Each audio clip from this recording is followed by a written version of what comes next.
You wake up every morning, you drink your coffee, you go to work, you trade hours of your life for a paycheck. You put that money into a bank, or a stock portfolio, or a crypto wallet. You do this because you trust the system. You believe that the numbers on your screen are real. You believe that the people in the expensive suits appearing on the cover of Forbes magazine are smarter than you. You believe they are building the future. But what if I told you that the future was just a PowerPoint presentation? What if I told you that the smartest guys in the room were not geniuses, but hallucinations? History is not defined by the money we make.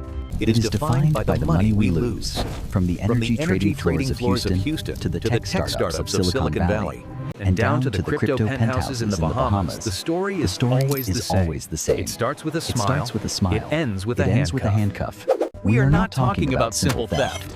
A thief breaks into your house and takes your TV. A financial fraudster invites you into their house, shakes your hand, looks you in the eye, and convinces you to give them the deed to your property. And you thank them for it. In this episode of Arca Insight, we are tearing down the curtain. We are going to look at the worst financial scams in human history. We will not use complicated jargon to hide the truth. We will not use complicated jargon to hide the truth. We are going to expose the mechanics of the lie. We will show you exactly how. Leaving nothing behind but ruined lives and empty apologies. Welcome to the dark side of ambition. To understand how these catastrophes happen, you have to stop looking at the numbers for a second and look at the people. Fraud is not an accounting error. It is a performance art, and the actors are world class. Let's introduce the lineup. First, we have the visionary. Think of Elizabeth Holmes and Theranos. She didn't just sell a medical device. She sold a revolution. She wore the black turtleneck like a uniform. We have developed a proprietary technology that can run comprehensive tests and promised using that a only single a drop few of drops blood of could blood. save your life. She surrounded herself that a with single powerful drop old of men, blood could save former your secretaries life. of state, She surrounded herself with senators. powerful old men. Why? Former Because secretaries if of Henry state, Kissinger trusts generals, her, senators. who are you Why? to doubt her? Because if Henry Then Kissinger trusts we her, have the who are anti-hero, you? Sam Bankman-Fried, the face of FTX. He didn't wear a suit. He wore cargo shorts and slept on a beanbag chair. He played video games during pitch meetings with Sequoia Capital. This was a calculated costume. It screamed, "I am too smart for social norms. I am too busy saving the world to comb my hair." He sold the idea of effective altruism, making billions only to give it all away. It was the perfect shield. How can you accuse a man of stealing when he promises to donate every cent to charity? And finally, the pillar of the community, Bernie Madoff. He wasn't a wild tech startup founder. He was the former chairman of the NASDAQ. He was the establishment. His returns weren't impossible. They were just eerily consistent. Month after month, year after year, the line only went up. In a volatile market, consistency is the most addictive drug of all. The common thread between them is not greed. It is complexity.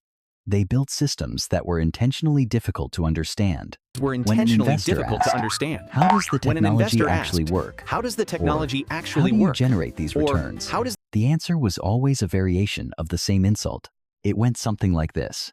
Investigator asks, "I do not see the trading records for these transactions. Where is the counterparty data?" The fraudster replies, "It is a proprietary algorithmic black box strategy utilizing high-frequency arbitrage. You wouldn't understand the math. Just look at the profits on the screen, and that is where they get you." No one wants to look stupid. No one wants to admit they don't understand the genius in the room. So, you nod your head.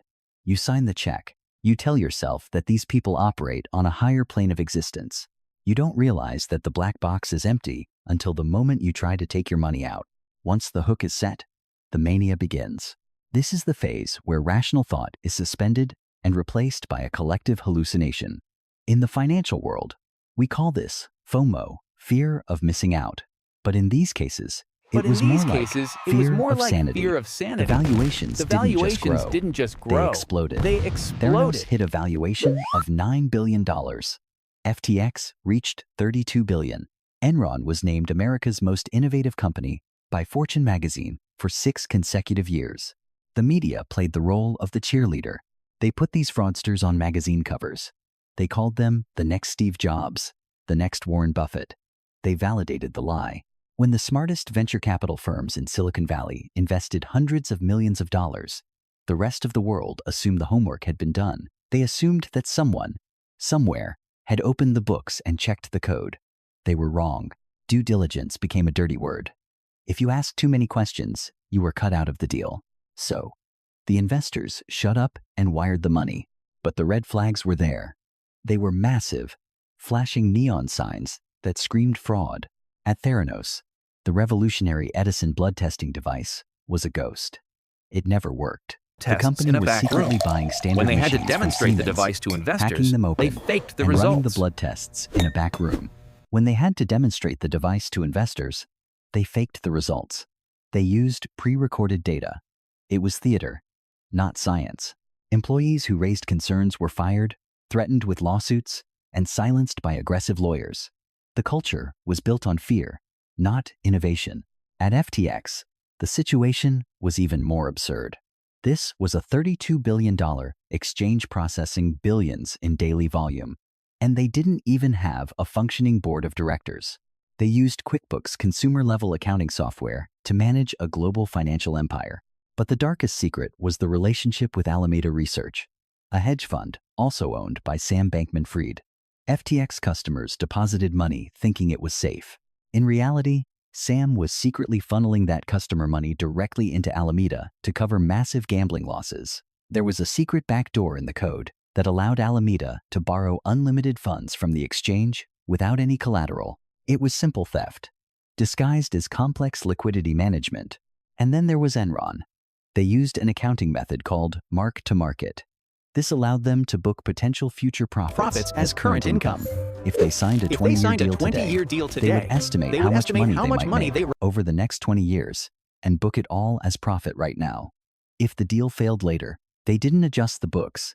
They just created shell companies to hide the debt. They created an empire of debt and called it revenue. The warning signs were everywhere. Complex corporate structures designed to confuse, auditors who were paid to look the other way, profits that had no correlation to cash flow, leaders who were obsessed with their public image rather than their product. But the market didn't care. The stock price was up. The token price was up. The dividends were paid. Greed, validation, ego. The cycle accelerated. The lie became too big to fail, and the perpetrators began to believe their own hype. They thought they could outrun the math forever. The mechanism of these scams is terrifyingly simple. They didn't invent new physics or revolutionary economics. They exploited the gap between what they claimed to do and what they actually did. It wasn't innovation. It was wire fraud dressed up in a PowerPoint deck. Let's break down the engine of the Theranos fraud. Elizabeth Holmes sold a device called the Edison. The promise was that it could run hundreds of medical tests on a single drop of blood from a finger prick. The reality? The machine couldn't do it. It physically failed to process the samples accurately. So, what was the mechanism? It was a shell game. When you went to a Walgreens to get tested, they took your blood. But they didn't put it in the Edison. They secretly diluted the samples, a dangerous practice that alters results, and ran them on standard commercial analyzers bought from Siemens. They were just a courier service, pretending to be a biotech company. They drove your blood across town to a traditional lab, ran the test the old-fashioned way, and lied about the source. It was a logistics operation, not a scientific breakthrough. Now, let's look at FTX. The mechanism here was commingling. In a legitimate exchange, your money sits in a segregated account. It is your money. The exchange just holds it. Sam Bankman-Fried erased that line. He built a backdoor into the FTX code specifically for his hedge fund, Alameda Research. This code allowed Alameda to have a negative balance on the exchange. When you deposited $1,000 into FTX to buy Bitcoin, Sam didn't just hold it. He immediately lent that money to Alameda. Alameda then used your money to make high-risk bets on obscure crypto tokens, buy luxury real estate in the Bahamas, and pay for political donations. They took customer assets, liabilities on their balance sheet, and treated them as free revenue. It wasn't a bank run that killed them. It was the realization that the bank was empty. And finally, Enron. Their weapon was mark-to-market accounting. This is the most sophisticated of the three. Traditional accounting books revenue when cash hits the bank. Enron booked revenue when a deal was signed. If they signed a 10-year energy contract worth a potential $100 million, They claimed that $100 million as profit today, even if not a single dollar had been paid. But what happened when those deals went bad? Enron created thousands of fake companies called special purpose entities, SPEs. They sold their bad assets and debt to these fake companies. The result? Enron's official balance sheet showed massive profits and zero debt. The fake companies held all the toxic waste. It was financial engineering at its absolute worst. They weren't generating energy. They were generating paper profits to keep the stock price high. The common denominator is the black box. Theranos had the Edison. FETX had the Alameda algo. Enron had the Raptor structures. Madoff had the split strike conversion strategy. The black box is the excuse. It is the shield they use to deflect inquiry. It's too complex to explain, they say. Trust the math. But inside the box, there was no math. There was just a vacuum sucking in capital to pay for the CEO's lifestyle and to pay off earlier investors. It works until the music stops. It always starts with a leak, a whistleblower with a conscience, a journalist who asks the wrong question, a balance sheet that doesn't add up. For Theranos, the executioner was John Carreyrou, a reporter for the Wall Street Journal. He didn't care about the magazine covers or the celebrity board members. He spoke to the terrified lab workers. He got the data. In October 2015, he published the article that killed the unicorn. 2015, Hot startup. published the article Theranos that has killed the struggled unicorn. with its blood test technology. Elizabeth Holmes tried to bury him with legal threats. She went on TV and said, "First, they think you're crazy. Then they fight you. Then you change the world." But she didn't change the world. The FDA raided the labs. They found the Siemens machines. They found the diluted blood samples. The valuation crashed from $9 billion to zero. The investors, including Rupert Murdoch and the Walton family, lost everything. For FTX, the end came even faster. It wasn't a slow decline. It was a digital assassination. In November 2022, CoinDesk leaked a private balance sheet from Alameda Research. It showed that the hedge fund was insolvent, propped up entirely by FTT, the fake token FTX printed out of thin air. Changpeng Zhao, the CEO of rival exchange Binance, saw the weakness. He tweeted one sentence: "We are liquidating any remaining FTT on our books." That tweet triggered a modern bank run. But unlike a traditional bank, where people line up on the sidewalk, this happened at the speed of light. Customers tried to withdraw $5 billion in a single day. FTX didn't have the money. The backdoor to Alameda had drained the accounts. Sam Bankman-Fried went from the world's youngest billionaire to a bankrupt fraudster in less than 48 hours. For Enron, the collapse was a slow-motion car crash. As the stock price began to slide in 2001, the hidden debt in the Raptor shell companies triggered automatic repayment clauses. Enron didn't have the cash. They had to issue more shares, diluting the stock further, which triggered more debt payments. It was a death spiral. The employees, who had been encouraged to put their entire 401 retirement savings into Enron stock, were locked out of their accounts, while executives sold their shares at the top. When the dust settled, thousands of people lost their jobs and their life savings. The smartest guys in the room left the building in handcuffs. The timeline of destruction is brutal. Bernie Madoff. Decades of lies exposed in one afternoon during the 2008 financial crisis. Enron. A chaotic few months of shredding documents. Theranos.